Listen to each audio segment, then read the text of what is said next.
Realme P1 Speed Edition എന്ന പുതിയൊരു smart phone Indian മാർക്കറ്റിൽ ലോഞ്ച് ചെയ്യാൻ പോകുന്നുണ്ട്. ഈ ഒരു ഫോണിന്റെ ഇന്ത്യയിലെ ലോഞ്ച് ഡേറ്റ് ഇപ്പം ഒഫീഷ്യലായിട്ട് തന്നെ കൺഫേം ആയിട്ടുണ്ട്. പിന്നെ ഫീച്ചേഴ്സിനെ പറ്റിയിട്ടുള്ള പല കാര്യങ്ങളും ഇപ്പം അറിയാനും കഴിഞ്ഞിട്ടുണ്ട്. എന്തായാലും ഈ ഒരു വീഡിയോയിൽ നമ്മൾ നോക്കാൻ പോകുന്നത് Realme P1 Speed Edition എന്നുള്ള സ്മാർട്ട് ഫോണിനെ പറ്റിയിട്ടാണ്.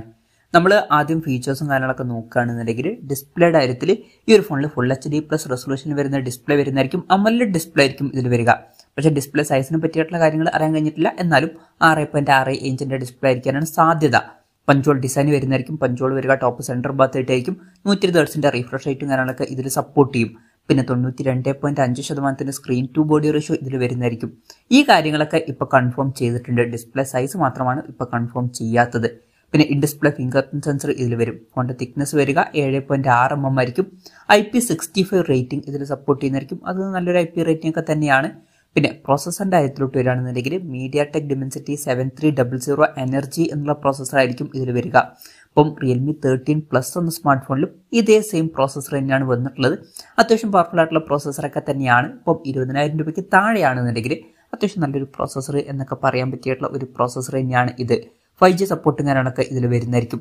വെർച്വൽ റാം എന്നുള്ള ഫീച്ചർ വരുന്നതായിരിക്കും. അതായത് എക്സ്ട്രാ റാം വേണ്ട സമയത്ത് ഇന്റേണൽ മെമ്മറിയിൽ നിന്ന് കുറച്ച് മെമ്മറി എടുത്തിട്ട് അത് റാം ആയിട്ട് യൂസ് ചെയ്യുന്നതായിരിക്കും. അങ്ങനെ 14 GB റാം വരെ എക്സ്ട്രാ നമുക്ക് ലഭിക്കുന്നതായിരിക്കും. പിന്നെ LPDDR4Xന്റെ റാമും UFS 3.1 സ്റ്റോറേജ് ടൈപ്പും കാര്യങ്ങളൊക്കെ ഇതിൽ വരുന്നതായിരിക്കും. Stainless steel vapour chamber cooling ഇതിൽ വരും. ഫോൺ വിട്ട് നീറ്റായിരിക്കാൻ വേണ്ടിയിട്ട് ഈ ഒരു കാര്യം ഒഫീഷ്യലായിട്ട് കൺഫേം ചെയ്തിട്ടുണ്ട്. ഇതിന്റെ ഏരിയ വരിക 6050 mm² ആയിരിക്കും. സ്റ്റീരിയോ സ്പീക്കേഴ്സും കാര്യങ്ങളൊക്കെ ഇതിൽ വരും. Android 14 ബേസ് ആയിട്ടുള്ള Realme സോഫ്റ്റ്വെയർ ആയിരിക്കും ഈ ഫോണിൽ വരിക.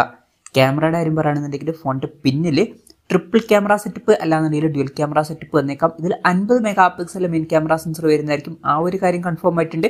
ബാക്കിയുള്ള സെൻസേഴ്സിനെ പറ്റിയിട്ടുള്ള കാര്യങ്ങൾ അറിയാൻ കഴിഞ്ഞിട്ടില്ല. എന്നാലും 1-2 MP ഒരു സെൻസർ ആയിരിക്കാനാണ് സാധ്യത. ചിലപ്പം ഇതിൽ ultra wide angle lens missing ആയിരിക്കും. പിന്നെ സെൽഫി ക്യാമറയുടെ കാര്യം പറയുകയാണെന്നുണ്ടെങ്കിൽ അതിനെ പറ്റിയിട്ടുള്ള കാര്യങ്ങൾ അറിയാൻ കഴിഞ്ഞിട്ടില്ല. എന്നാലും ഒരു 16 MP സെൽഫി ക്യാമറയാണ് നമ്മൾ ഇതിൽ എക്സ്പെക്ട് ചെയ്യുന്നത്. ബാറ്ററിയുടെ കാര്യത്തിൽ 5000 mAh ബാറ്ററിയും കാര്യങ്ങളൊക്കെ വരുന്നുണ്ട്. 45 വാട്ടിന്റെ ഫാസ്റ്റ് ചാർജ് സപ്പോർട്ടാണ് ഇതിൽ വരുന്നത്. ഈ ഒരു കാര്യങ്ങൾ കൺഫേം ചെയ്തിട്ടുണ്ട്.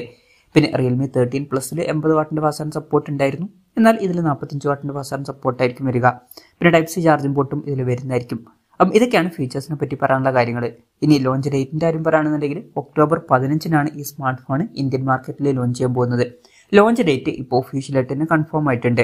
പിന്നെ പറയേണ്ട ഒരു കാര്യം എന്താ വെച്ചാൽ ഈ ഒരു ഫോണിൽ ഏകദേശം Realme 13+ന്റെ അടുത്ത് വരുന്ന ഫീച്ചേഴ്സ് ആയിരിക്കും വരിക. പക്ഷേ അതിന്റെ അത്ര മികച്ച ഫീച്ചേഴ്സ് വരില്ല. ചില ഡൗൺഗ്രേഡ്സ് വരുന്നതായിരിക്കും. എന്നാൽ Realme P1 ബെറ്റർ ആയിട്ടുള്ള ഫീച്ചേഴ്സ് ഇതിൽ വരുന്നതായിരിക്കും.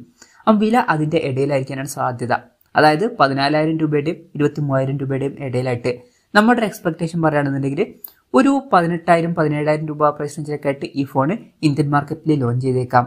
കൺഫർമേഷൻസ് ഒന്നുമില്ല, ജസ്റ്റ് നമ്മുടെ എക്സ്പെക്ടേഷൻ പറഞ്ഞു എന്നേ ഉള്ളൂ. എന്തായാലും Realme P1 Speed Edition എന്ന പുതിയൊരു സ്മാർട്ട് ഫോൺ ലോഞ്ച് ചെയ്യാൻ പോകുന്നുണ്ട്. ഈ ഒരു ഫോണിനെ പറ്റിയിട്ടുള്ള നിങ്ങളുടെ അഭിപ്രായം ജസ്റ്റ് ഒന്ന് കമന്റ് ചെയ്യുക. അതുപോലെ തന്നെ ഈ ഒരു സ്മാർട്ട് ഫോൺ ഇന്ത്യൻ മാർക്കറ്റിൽ നിങ്ങൾ ഏത് പ്രൈസിങ്ങിലാണ് എക്സ്പെക്ട് ചെയ്യുന്നത് എന്നുള്ള കാര്യം കൂടി ജസ്റ്റ് ഒന്ന് കമന്റ് ചെയ്യുക.